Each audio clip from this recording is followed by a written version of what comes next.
Manchu Vishnu dream ప్రాజెక్ట్గా రూపొందిన కన్నప్ప నేడు ప్రపంచవ్యాప్తంగా విడుదలైంది. ఈ సినిమాకు ప్రకటించినప్పటి నుంచి వార్తల్లో నిలుస్తూనే ఉంది. ముఖ్యంగా ప్రభాస్ రుద్రుడి పాత్రలో నటిస్తున్నారన్న వార్తలు రావడంతో సినిమాపై భారీ అంచనాలు నెలకొన్నాయి. అక్షయ్ కుమార్ శివుడిగా, మోహన్ లాల్, మోహన్ బాబు, శరత్ కుమార్ వంటి ప్రముఖ నటులు ఇతర కీలక పాత్రలో నటించారు. ప్రీమియర్ నుంచే మంచి రివ్యూలు వస్తున్నాయి.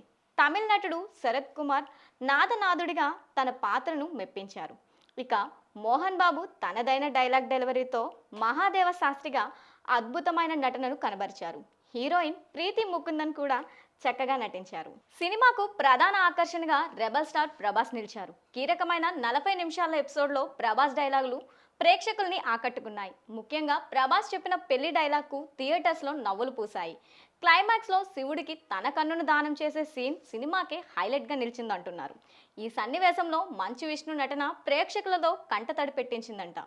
పాటలు, నేపథ్యం, సంగీతం కూడా మెచ్చుకోదగ్గ స్థాయిలో ఉన్నాయి. నిర్మాణ విలువలు బాగున్నాయని, విఎఫ్ఎక్స్ పర్వాలేదని విశ్లేషకులు చెబుతున్నారు.